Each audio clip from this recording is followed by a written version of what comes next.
അച്ഛൻ ഉറങ്ങുന്നില്ലേ? നീ ഉറങ്ങുന്നില്ലേ?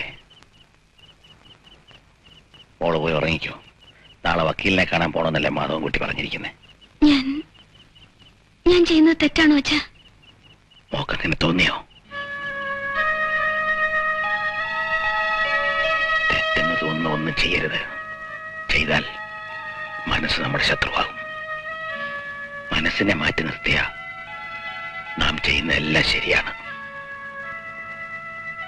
മോള് സമാധാനമായിട്ട് പോയി ഉറങ്ങിക്കോ.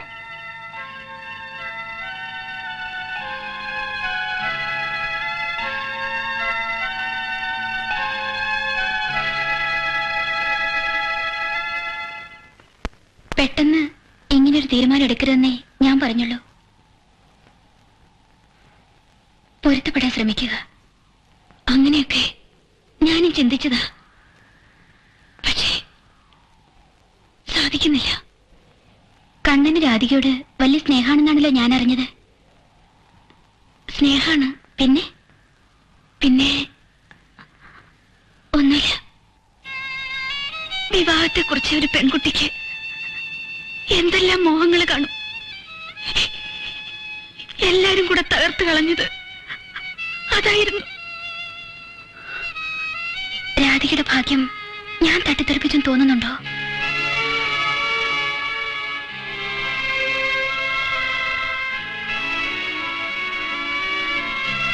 You are saved.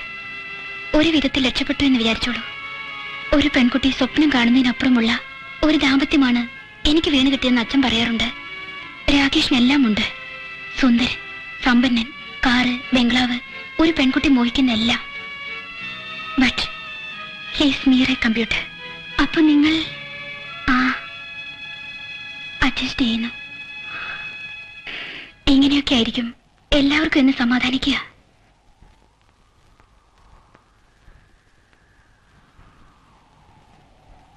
എല്ലാം അറിഞ്ഞപ്പോ ഒന്ന് സംസാരിക്കണം തോന്നി. ഇനി രാധികയുടെ ഇഷ്ടം. ബന്ധം വേർപ്പെടുത്തിയ വേറെ വിവാഹം കഴിക്കോ? കഴിക്കണം. ഇല്ലെങ്കിൽ ചേട്ടൻ കഴിപ്പിക്കും. രാധികയ്ക്ക് യോജിച്ച ആളെ തന്നെ. മനപ്പുറത്ത് എന്നൊക്കെ പറയുന്നത് ലോട്ടറി അടിക്കുന്ന പോലെയാ. ഒത്തു. ഇഷ്ടപ്പെട്ട ആളെ കിട്ടിയില്ലെങ്കിൽ കിട്ടുന്ന ആളെ ഇഷ്ടപ്പെടുക.